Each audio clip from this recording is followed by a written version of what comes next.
assim, ó: Quando chegou o 7º mês, e os filhos de Israel já estavam morando nas suas cidades, todo o povo se reuniu como um só homem na praça, diante do portão das águas, e pediram a Esdras, o escriba, que trouxesse o livro da lei de Moisés, que o Senhor havia ordenado a Israel. Esdras, o sacerdote, trouxe a lei diante da congregação, composta por homens, mulheres e todos os que eram capazes de entender o que ouviam. Era o 1º dia do 7º mês. Esdras leu o livro em voz alta diante da praça que fica em frente ao portão das águas, desde o amanhecer até o meio-dia, na presença dos homens, das mulheres e dos que podiam entender. E todo o povo tinha os ouvidos atentos ao livro da lei. Esdras, o escriba, estava num púlpito de madeira que fizera para aquele fim. Estavam em pé ao lado dele à sua direita Matitias, Sema, Anaías, Urias, Ilquias e Maacéias. E à sua esquerda estavam Pedaías, Misael, Malquias, Razum, Rasbadana, Zacarias e Mesulão. Esdras abriu o livro à vista de todo o povo, porque se encontrava num lugar mais elevado do que todo o povo. Quando abriu o livro, todo o povo se pôs em pé. Esdras louvou o Senhor, o grande Deus, e todo o povo, levantando as mãos, respondeu: Amém, Amém. Inclinaram-se e adoraram o Senhor com o rosto em terra. E Jesua, Bani, Serebias, Jamim, Acube, Sabetai, Rodias, Maceias, Quelita, Azarias, Josabade, Hanã, Pelaías e os levitas ensinavam a lei ao povo, e o povo permanecia no seu lugar. Eles iam lendo o livro da lei de Deus claramente, dando explicações de maneira que o povo entendesse o que se lia. Neemias, que era o governador, e Esdras, sacerdote e escriba, e os levitas que ensinavam o povo, disseram a todos: Este dia é consagrado ao Senhor nosso Deus, e por isso vocês não devem prantear nem chorar, porque todo o povo chorava ouvindo as palavras da lei. Então lhes disse: Vão para casa, comam e bebam o que tiverem de melhor, e mandem porções aos que não têm nada preparado para si, porque este dia é consagrado ao nosso Senhor. Portanto, não fiquem tristes, porque a alegria do Senhor é a força de vocês. Os levitas tranquilizaram todo o povo, dizendo: Acalmem-se, porque este dia é santo, não fiquem tristes. Então, todo o povo se foi para comer, beber, mandar porções aos que nada tinham e fazer uma grande festa, porque tinham entendido as palavras que lhes foram explicadas. No dia seguinte, os chefes das famílias de todo o povo, os sacerdotes e os levitas, se reuniram com Esdras, o sacerdote, para estudarem as palavras da lei. Acharam escrito na lei que o Senhor havia ordenado por meio de Moisés, que os filhos de Israel deveriam morar em cabanas durante a festa do 7º mês. Assim, publicaram e anunciaram em todas as suas cidades e em Jerusalém, dizendo: Saiam para os montes e tragam ramos de oliveiras, ramos de zambungeiros, ramos de murtas, ramos de palmeiras e ramos de árvores frondosas, para fazer cabanas, como está escrito. O povo saiu e trouxeram os ramos e fizeram para si cabanas, cada um no seu terraço e nos seus pátios, nos átrios da casa de Deus, na praça do portão das águas e na praça do portão de Efraim. Toda a congregação dos que tinham voltado do cativeiro fez cabanas e morou nelas, porque os filhos de Israel nunca haviam feito isto, desde os dias de Josué, filho de Num, até aquele dia.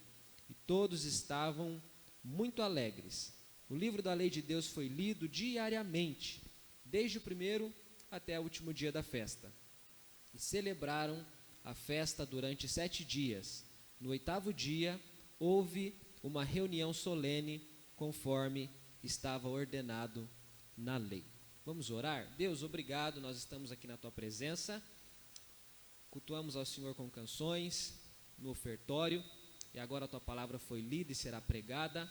A nossa oração é para que o teu Espírito possa falar aos nossos corações, que pela tua graça e pela tua misericórdia, o Senhor permita que cada um de nós saiamos daqui edificados pela tua palavra. Fala conosco, permaneça conosco, é o que nós te pedimos em nome de Jesus.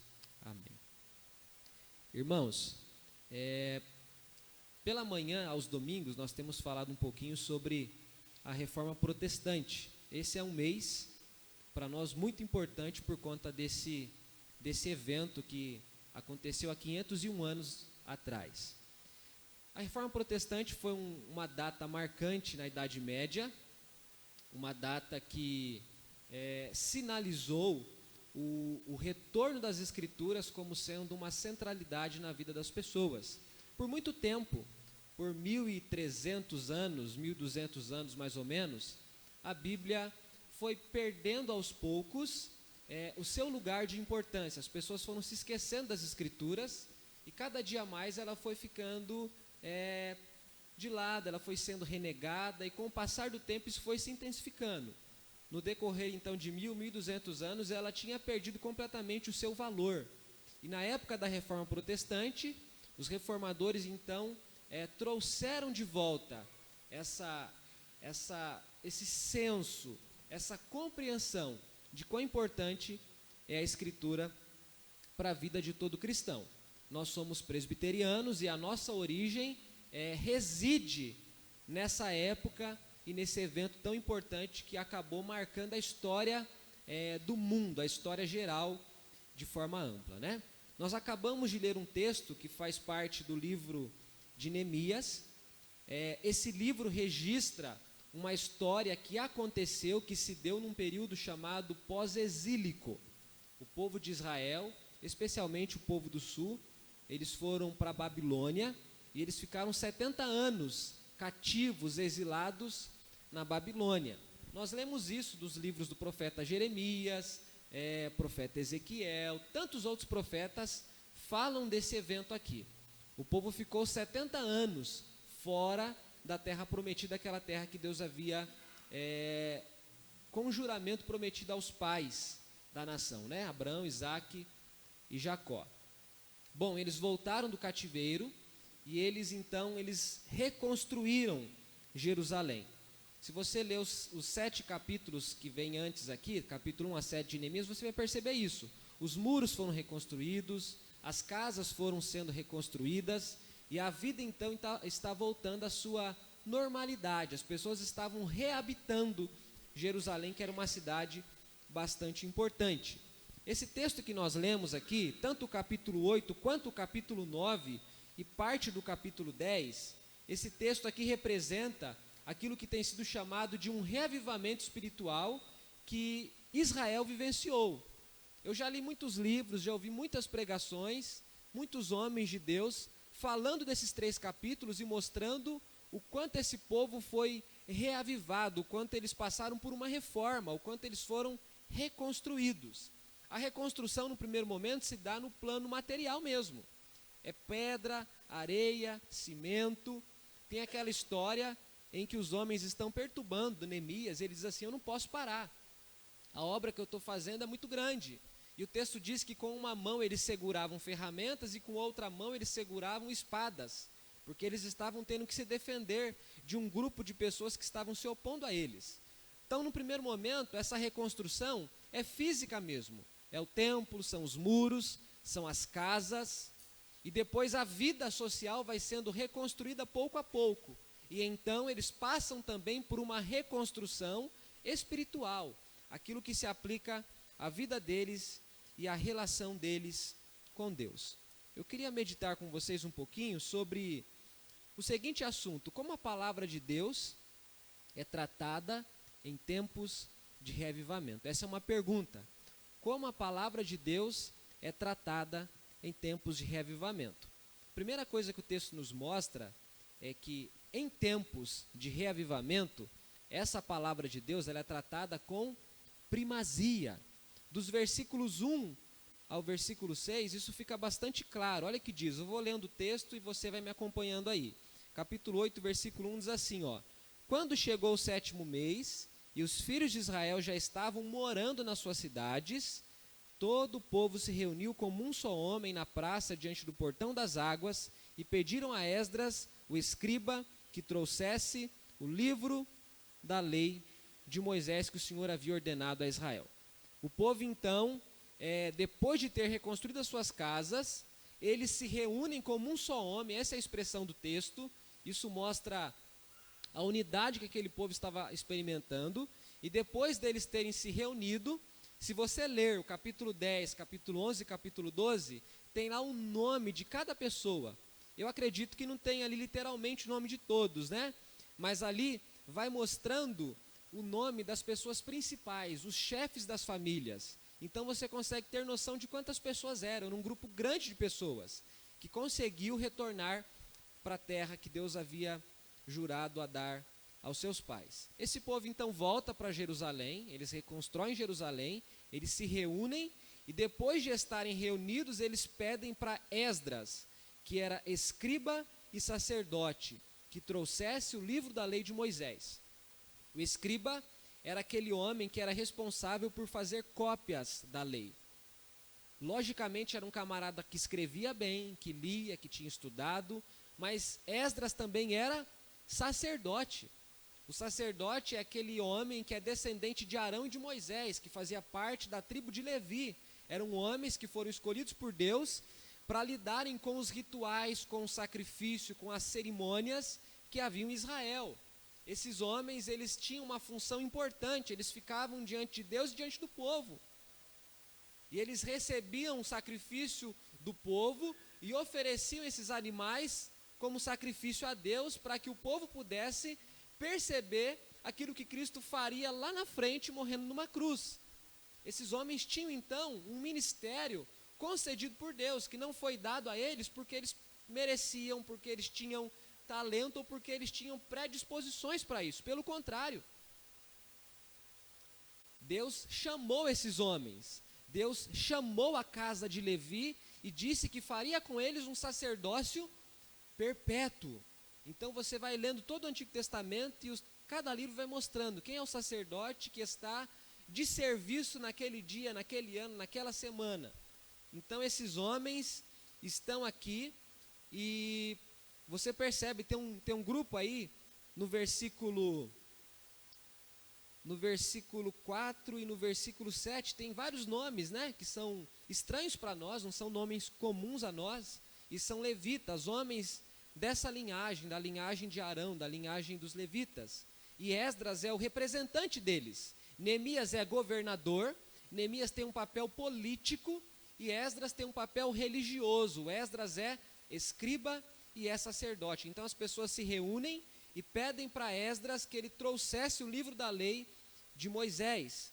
O texto diz que ele trouxe, e o texto diz para nós, nessa congregação tinha homens, tinha mulheres e todas as pessoas que eram capazes de entender. O texto diz, era o primeiro dia do 7º mês, então era dia 1 do mês 7. E o texto diz que Esdras leu o livro da lei. E ele ficou lendo consecutivamente por aproximadamente 5 ou 6 horas. O texto diz que ele leu desde o amanhecer até o meio-dia. O povo está talvez em pé, ou sentado, né, na grama, no chão, não sei no que, mas ou estão em pé ou estão sentados. E Esdras está lendo em voz alta, diante da praça, diante do portão das águas, ele lê por aproximadamente 5 ou 6 horas. E o finalzinho do versículo 3 diz, e todo o povo tinha os ouvidos atento ao livro da lei. Então o povo pede que Esdras traga o livro, o povo ouve atentamente a leitura do livro da lei. O versículo 4 diz que eles fizeram um púlpito, eles fizeram uma plataforma especial para aquele dia e para aquela ocasião. Versículo 4 diz, Esdras, o escriba, estava num púlpito de madeira que fizeram para aquele fim. Então, ao que parece, esse púlpito ficava num local que era mais alto do que o local da congregação. E foi feito especialmente para aquela ocasião. E as pessoas estão ali ouvindo o livro da lei sendo lido. Os levitas estão ali ao lado dele. O versículo 5 diz, Esdras abriu o livro à vista de todo o povo, porque se encontrava num lugar mais elevado. Quando abriu o livro, se pôs em pé. Esdras louvou o Senhor, o grande Deus, levantando as mãos. O povo respondeu amém, inclinaram-se e adoraram o Senhor com o rosto em terra. Esdras lê, o povo presta atenção, as pessoas que podiam entender, né?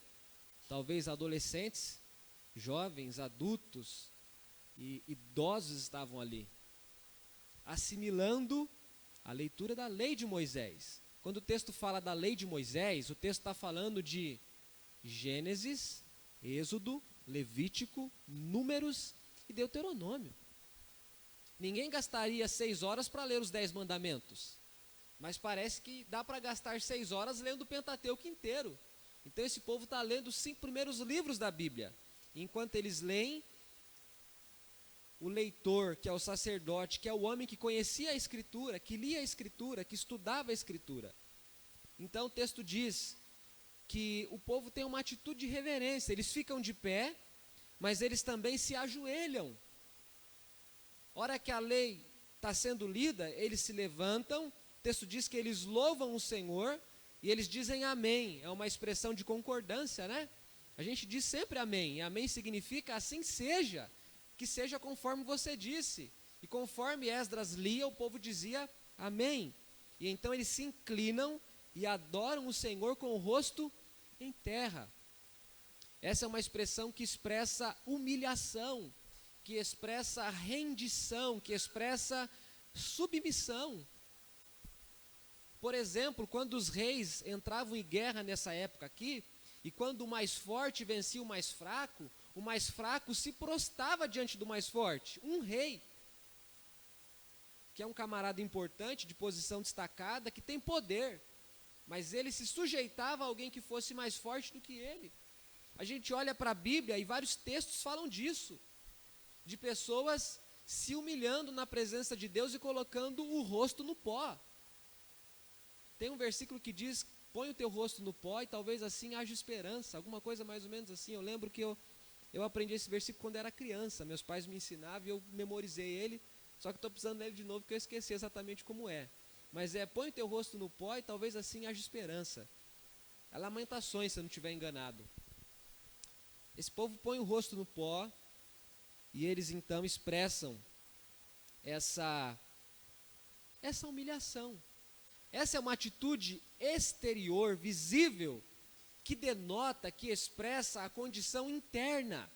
Ninguém pode ver o coração de ninguém, mas a gente pode ver as ações das pessoas que expressam aquilo que está no coração. É o que a Bíblia ensina, é o que a Bíblia mostra. Então essa atitude de rendição exterior aparente, ela diz sobre uma condição do coração.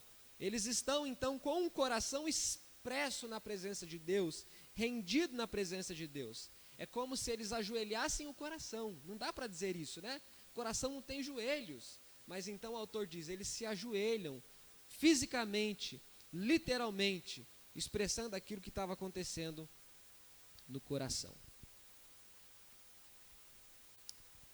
Irmãos, eu sinceramente não sei o quanto você precisa de um reavivamento. Honestamente, eu não sei. Eu consigo enxergar o rosto de vocês, eu consigo perceber se vocês estão prestando atenção aparentemente, ou se às vezes a atenção desvia, né? Dá para ver quem faz cara feia, quem dá risada, quem está com sono, quem boceja, dá para ver tudo. Mas eu não vejo o coração de ninguém, e nem vocês veem o meu.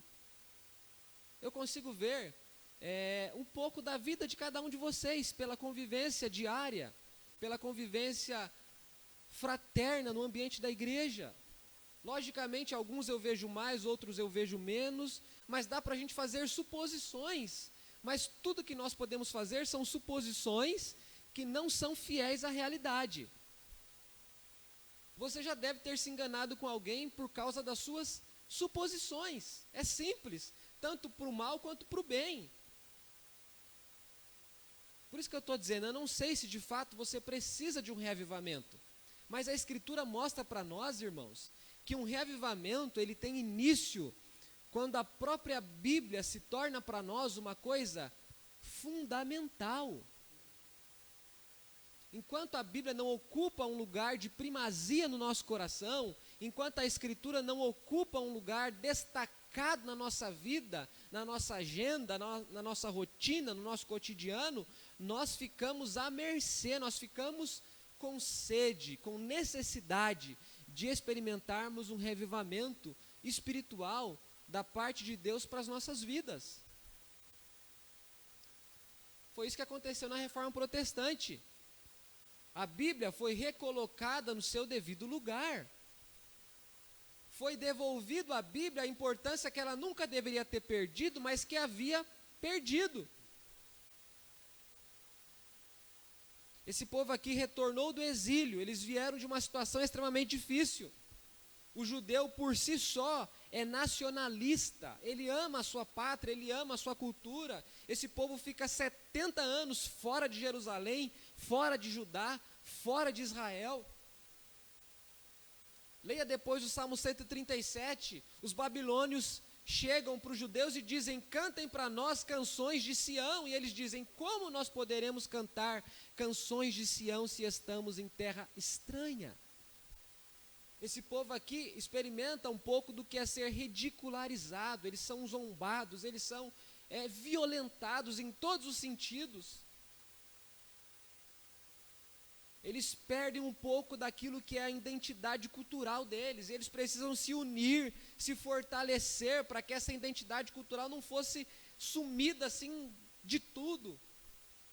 E eles retornam, eles reconstroem a vida, e agora eles se unem.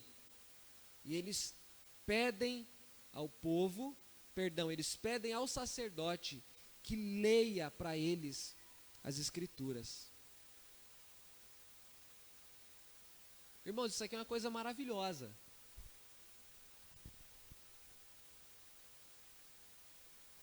Quando o povo pede para quem está na frente ler as Escrituras, é porque o negócio está diferente mesmo. Quando quem está aí pede para quem está aqui ler a Bíblia, pregar a Bíblia, falar da Bíblia, ensinar a Bíblia, é porque o negócio não está normal, não. Eu não sei se vocês estão acompanhando a estrutura do texto, eu não sei se eu estou conseguindo ser claro naquilo que eu quero comunicar. Mas não é natural. O natural é que as pessoas não queiram que isso aconteça. É pedir para se pregar menos, para falar de outras coisas. A música é uma coisa extremamente importante no culto. Mas sabia que no culto, por muitos séculos, o que ocupava a primazia não era o louvor, não era a música, mas era a palavra. Historicamente, o louvor foi ganhando espaço quando a palavra foi perdendo espaço. Quando a gente lê a história da igreja e vai perceber o que acontece com os séculos, é exatamente assim. Os reformadores subiam aos púlpitos para pregar e eles pregavam 2 horas. Isso aconteceu por 100, 200, 300, 400 anos. Antes deles, no período pós-apostólico também. Paulo, depois leia o capítulo 17, 18, 20 de Atos, eu não lembro. Ele pregou tanto que o camarada estava sentado na janela, ele caiu da janela e morreu, o Eutico. O Paulo desceu, interrompeu o sermão, desceu as escadas, foi lá embaixo, orou com o camarada e Deus deu a vida de volta para o camarada. Pregou tanto, por tanto tempo, o cara dormiu ouvindo a pregação.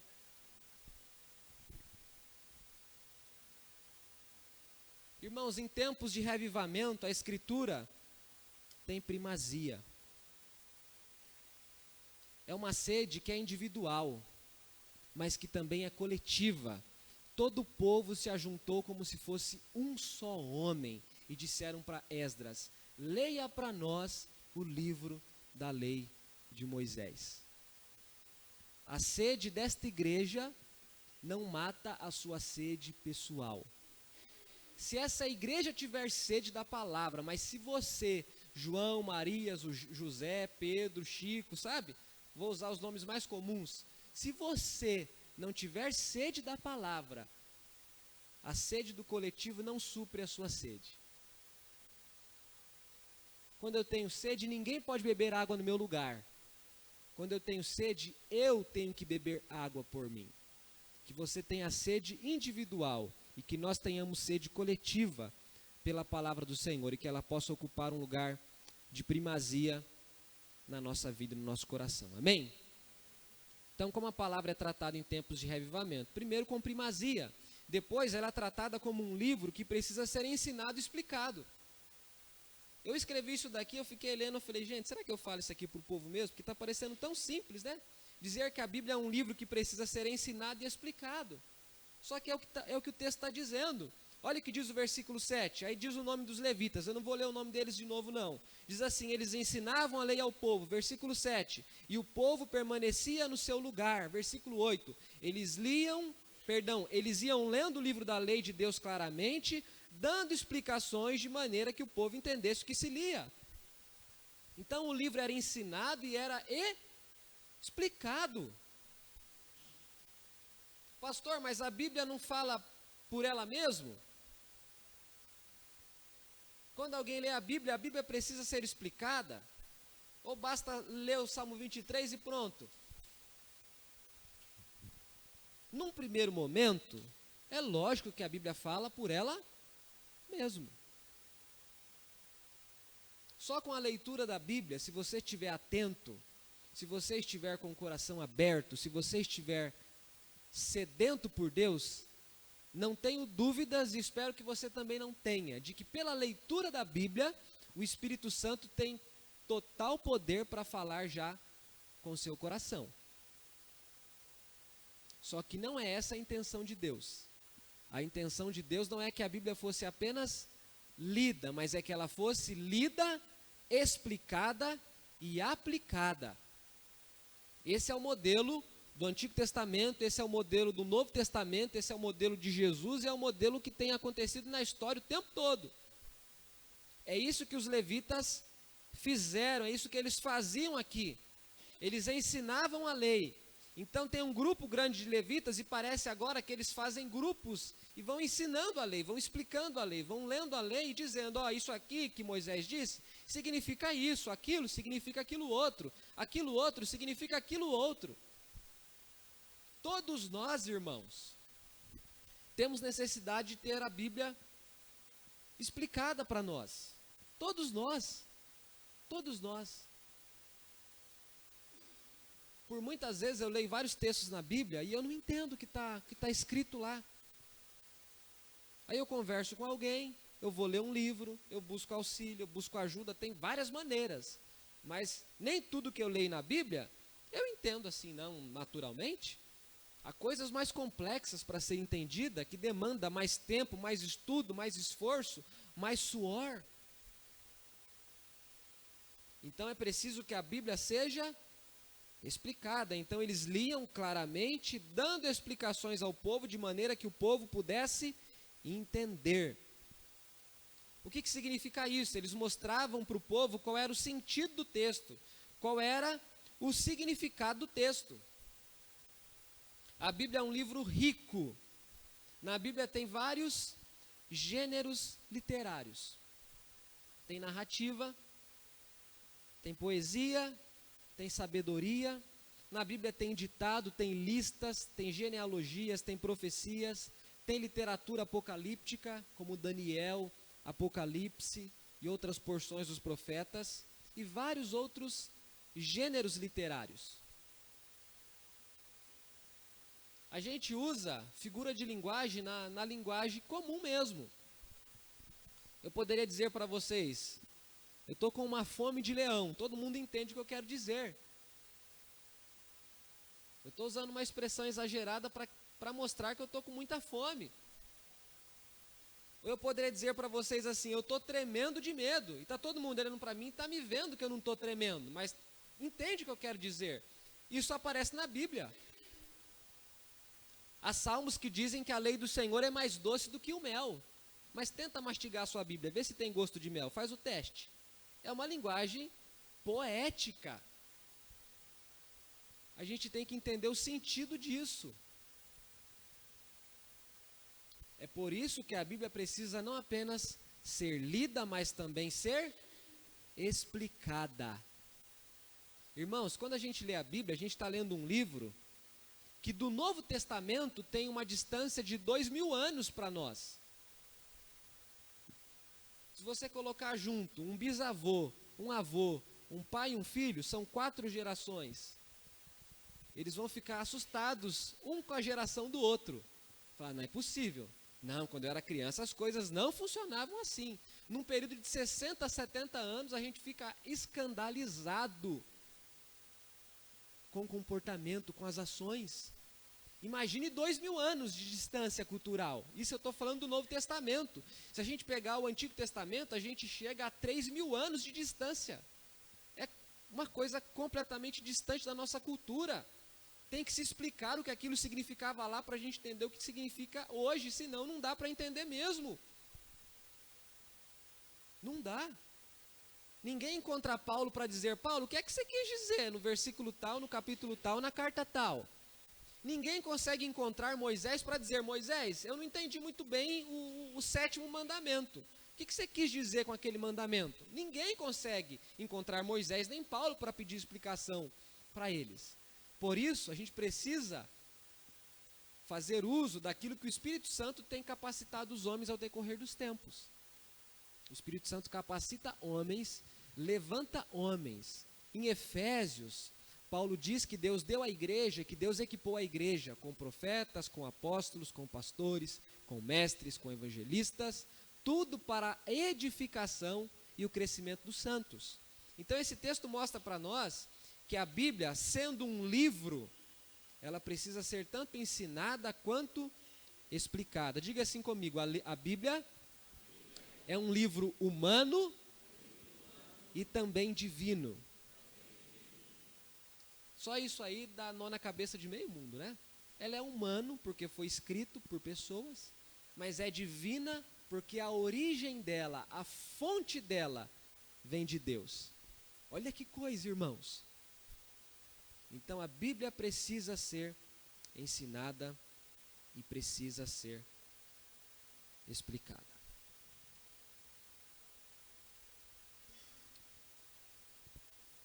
O quanto de disposição você tem para aprender o que Deus quer dizer com aquilo que Ele disse nas Escrituras?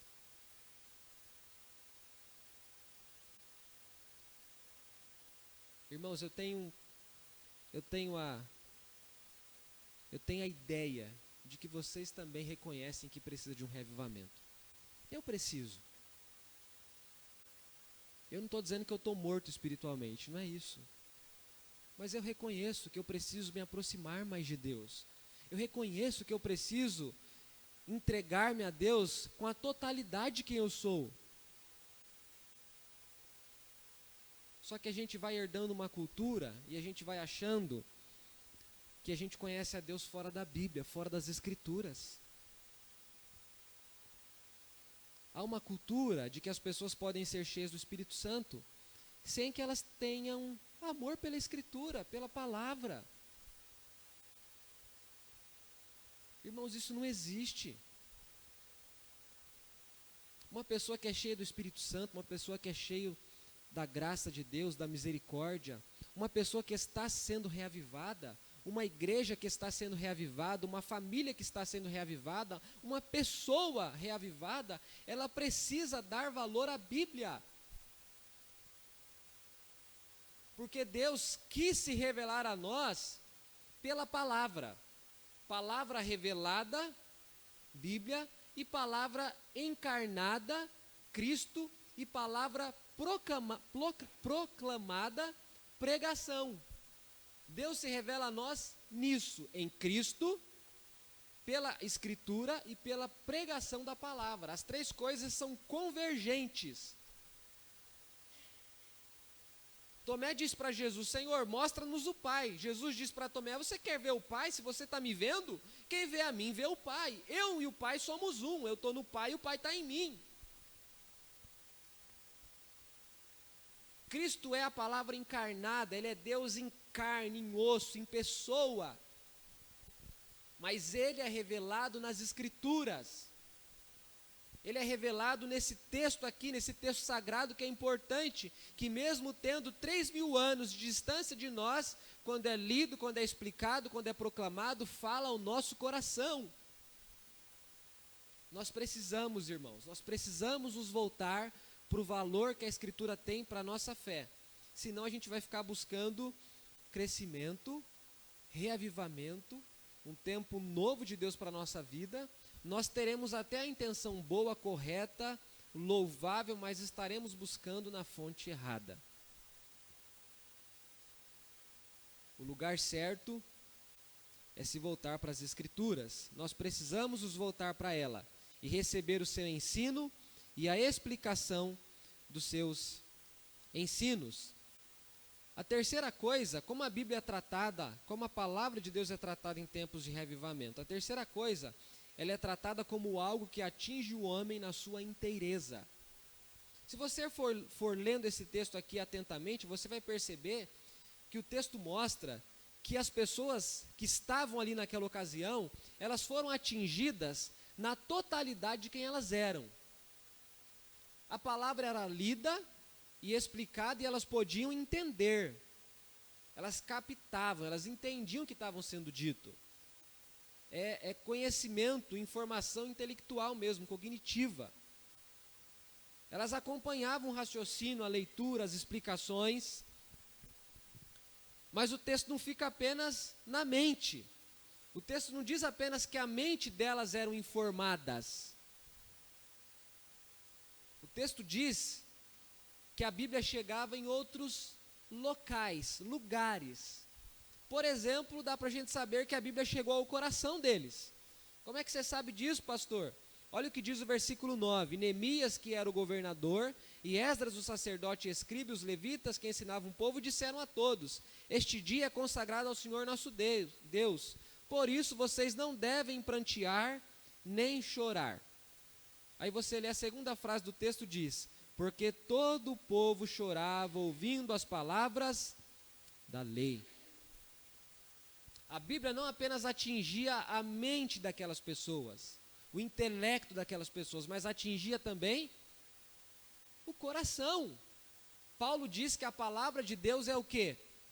A espada do Espírito. E se você já viu algum filme da Idade Média, você sabe que a espada é um instrumento afiado que facilmente penetra o corpo humano, perfura, machuca, mata, corta, dilacera. Há ferimentos que não são nem curáveis. A palavra de Deus é a espada do Espírito, diz o apóstolo Paulo. E a gente sabe aqui em Neemias que ela de fato é a palavra do Espírito. A Bíblia foi lida e o povo chorava. Ou seja, o coração foi tocado, a mente foi informada, mas o coração foi constrangido. As emoções foram afetadas. A gente já sabe que isso acontece em muitos lugares. O rei Josias, anos antes, chorou quando a lei foi lida. O profeta Joel, no capítulo 2, convoca os sacerdotes para que pranteassem, para que chorassem, para que se vestissem com sacos e cinza e pó, e pranteassem, chorassem a Deus. Lá no capítulo 7 de Atos, se eu não estiver enganado, o diácono Filipe está andando e o Espírito Santo fala para ele assim: se aproxima daquela carruagem. E ele se aproxima, ele ouve um homem lendo a Escritura. E ele se aproxima do camarada e pergunta: você entende o que você está lendo? E o eunuco da rainha de Candace, diz o texto, etíope, da Etiópia, diz para Filipe: como é que eu posso entender se ninguém está me explicando? E o texto diz que Filipe então diz para ele estava lendo Isaías capítulo 53. Ele foi morto, ele tomou sobre si as nossas dores, enfermidades. É esse texto que o camarada está lendo, porque Atos cita qual que é o texto. E o camarada se volta para Filipe, depois que Filipe prega para ele. É um sermão pregado individualmente, não foi pregado no púlpito para uma multidão, mas foi pregado para um camarada. Eles sentaram e um pregou para o outro. E ele pergunta para Filipe: o que me impede de ser batizado? e Filipe para a carruagem, eles descem, Filipe batiza o camarada, Filipe é arrebatado e ele é levado dali pelo Espírito Santo, ele é tomado, e o texto diz que o homem voltou para casa alegre. Há muitos outros textos. Eu pensei nesses 3 para ajudar você a entender o que eu estou querendo dizer. Quando eu estou dizendo que a Bíblia atinge o homem na totalidade de quem ele é. Atinge o intelecto, informa a mente, mas convence o coração. Aqui o texto diz que as pessoas choravam. E você talvez me pergunte, pastor, esse choro é de alegria ou de tristeza? Pelo texto eu digo para você que é um choro de tristeza. Olha o que diz o versículo 10. Então lhes disse, vão para casa, comam, bebam, o que tiverem de melhor.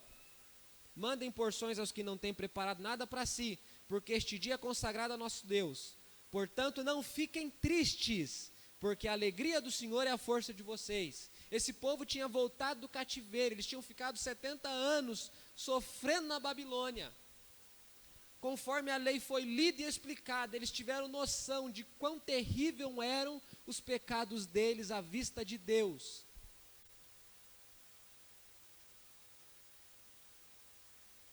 Sabe quando é que a sua noção de que você é pecador fica lá embaixo? Quando você não lê a Bíblia.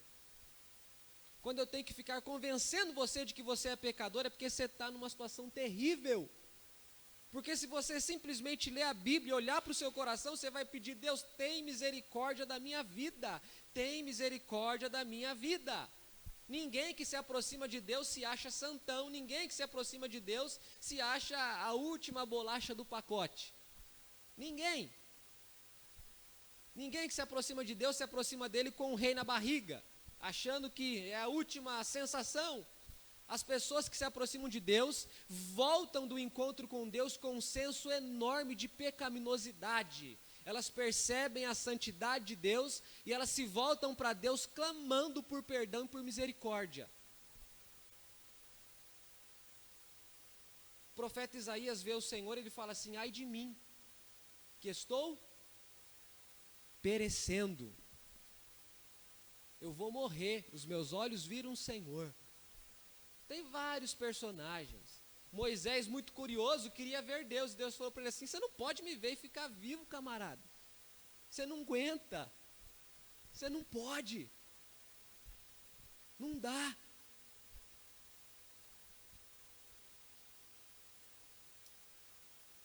Será que nós vimos a Deus alguma vez, irmãos? Será que houve um dia que a gente teve essa clareza da nossa pecaminosidade? Será que teve um dia que eu consegui olhar num espelho e, pensando na minha vida espiritual, olhei para esse espelho e falei, Deus, tem misericórdia, tem misericórdia. Você percebe o quanto a Bíblia não está ocupando o lugar que ela deve ocupar na nossa vida? Porque se tem alguém que revela o nosso pecado é a Bíblia. Paulo diz que a lei não cura o pecado, mas aponta o pecado. A lei simplesmente revela o pecador que eu sou. Ela não trata o meu pecado, mas ela diz para mim, Ramsés de Jesus de Azevedo Júnior, você é pecador. E agora corra para Cristo. Porque só Ele tem o remédio que você precisa. Esse povo aqui chorava, eles pranteavam, porque eles tiveram noção de como infiéis eles haviam sido à lei do Senhor, ao próprio Senhor. A lei não apenas alcança a mente e o coração, mas ela alcança a vontade. As pessoas, quando são alcançadas por Deus, na mente e no coração, elas agora têm disposição para obedecer a Deus. E essa é a parte que mais pega cada um de nós. Cada um de nós. É como se a gente dissesse assim, Senhor, o Senhor está certo, o Senhor tem razão. É bom e justo o que o Senhor está me dizendo. Mas não peça isso aqui para mim, está demais. O senhor está forçando a amizade. Não, para mim não. A gente não faz isso com as pessoas que convivem com a gente?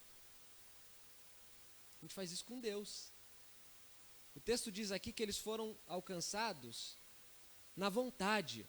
Os levitas disseram para esses irmãos aqui, para esse povo, vão para casa, comam, bebam, o que tiver de melhor na casa de vocês, né? Descongelem a picanha lá, o contrafilé. Só que não é para comer sozinho, é para chamar os vizinhos. Fala, Deus. Aí, ó. Ó, tá escrito, irmãos, vão para casa, comam, bebam o que tiverem de melhor. Dividam com aqueles que nada têm preparado. Aí, ó, tem alguém se oferecendo aí, ó. Porque esse dia é um dia consagrado ao Senhor. Versículo 11, os levitas tranquilizaram o povo dizendo, acalmem-se. Parece que o povo entrou numa choradeira, que eles ficaram assim, sabe? Quando você chora, e você não tem mais lágrimas, você está chorando. Parece que é isso que está acontecendo com o povo, eles estão chorando, parece que intensamente, tanto é que eles precisam ser tranquilizados. E os levitas dizem, acalmem-se, não fiquem tristes. Esse é um dia alegre. Então o povo foi para casa, comeram, beberam e fizeram aquilo que os levitas tinham dito. Ou seja, compartilharam com aqueles que nada tinham. E o versículo diz, versículo 12, porque tinham entendido as palavras que lhe foram explicadas. Sabe quando é que a gente entende a Bíblia de fato, irmãos? Quando a gente vive o que foi pregado. Difícil isso, difícil. Se você acha difícil ficar sentado ouvindo isso, imagine como é difícil falar isso aqui. Eu preciso reconhecer até mesmo diante de vocês, que tem coisas que eu prego, que eu ensino, que são difíceis para mim, e só Deus sabe o quanto são difíceis para mim. Porque eu continuo sendo homem, imperfeito. Mas eu preciso reconhecer que eu não aprendo enquanto eu não vivo aquilo que eu estou ensinando, irmãos. Alguns de nós, ou todos nós em algum sentido, tivemos a mente informada. Às vezes o nosso coração foi mais ou menos transformado, convencido, mas a nossa vontade, a nossa volição não mudou em nada.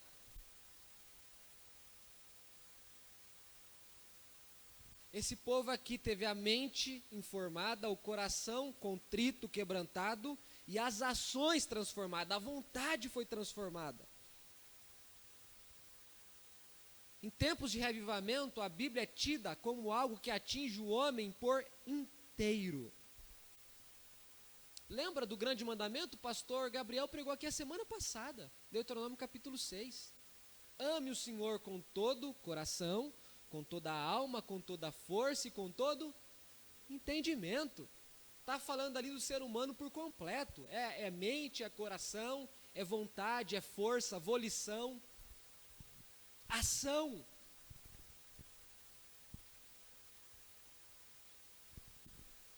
O que em você ainda não foi atingido pela palavra de Deus?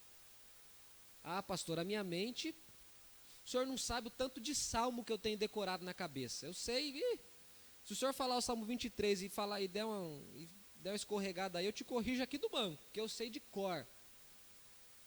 Sou capaz, pastor, eu já li a Bíblia umas 200 vezes. Tá bom, sua mente está informada, seu intelecto tá cheio da palavra de Deus. Pastor, não é só mente não, coração também. Dependendo de quem está pregando, de como for pregado do dia, eu até choro, eu trago até lenço para a igreja. Eu choro. Em casa eu acordo de madrugada, leio a Bíblia e choro. O senhor não está lá para ver, mas eu choro. Tá bom, seu coração foi mudado. Mas é a sua vontade, e as suas ações? Não estou sendo moralista não, é porque a Bíblia é capaz de transformar as nossas ações, irmãos. Ela é capaz disso, Paulo diz que o evangelho é o poder de Deus. Tanto é que ele era aquela peste, né? O Saulo era uma peste terrível, ruim.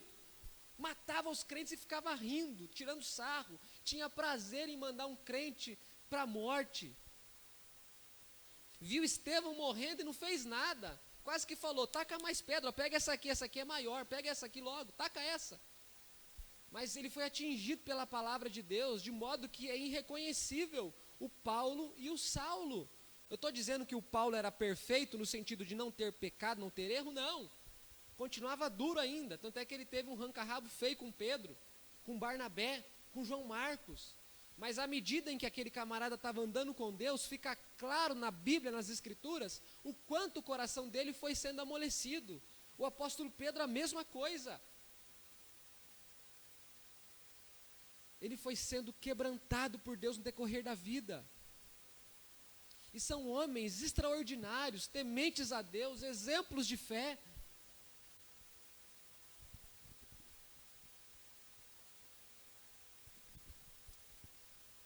Irmãos, a Escritura precisa nos atingir por completo. Amém? Que ela alcance a sua mente, que ela alcance o seu coração, mas que ela alcance os seus braços, as suas mãos. Que quando você abrir a geladeira, quando você sentar à mesa para partilhar o que você tem com alguém, que isso seja fruto do quanto a palavra transformou o seu coração. Parece simples, né? Dividir um prato de comida com quem não tem nada feito. Mas na vida de um crente, até isso é fruto da transformação que Deus está fazendo no coração dele. Até isso, que é tão simples, mostra o poder da palavra. E a quarta e última coisa, como a palavra de Deus é tratada em tempos de revivamento. A frase que eu entendo, que explica os versículos 13 aos versículos 18, não é uma frase minha, mas é a frase do próprio apóstolo Paulo. A Escritura em tempos de revivamento é tratada como regra de fé e prática. Dos versículos 13 aos versículos 18, para mim isso fica muito visível. No dia seguinte, olha que legal, terminou o dia, todo mundo foi para casa, né? A mulherada estava com a cara toda borrada assim de maquiagem, de tanto chorar, sabe? Quem era branco demais estava com isso aqui tudo vermelho, né? Tanto que choraram, foram para casa, pronto. No dia seguinte, os chefes das famílias, os sacerdotes, todos eles se reuniram com Esdras para fazer o quê? Acompanhe comigo o versículo 13. Para estudar as palavras da lei. Eles tinham ouvido a leitura, eles tinham ouvido a explicação, mas agora eles queriam estudar ainda mais. Já tinham ficado de 5 a 6 horas, queriam mais ainda. Versículo 14, acharam escrito na lei de Moisés que o Senhor havia ordenado que os filhos de Israel deveriam morar em cabanas durante a festa do 7º mês. O meu tempo está correndo aqui e eu vou ter que correr junto, né? Levítico 23, Números 29 e Deuteronômio 16 falam da instituição dessa festa. Deus havia estabelecido que no 7º mês a comunidade de Israel deveria morar por uma semana em tendas, em cabanas. Para quê, pastor? Para eles se lembrarem de que eles foram peregrinos por 40 anos no deserto.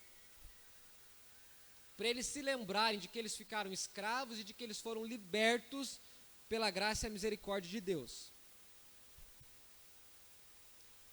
Esse povo só percebe isso quando eles estudam a Bíblia. Tem coisa que você nunca vai perceber que está lá porque você não estuda, porque você não parou para ver que está lá. Se você é motorista, você entende o que eu estou dizendo. Quando você está dirigindo, você passa lá pela Brigadeiro Jordão, né?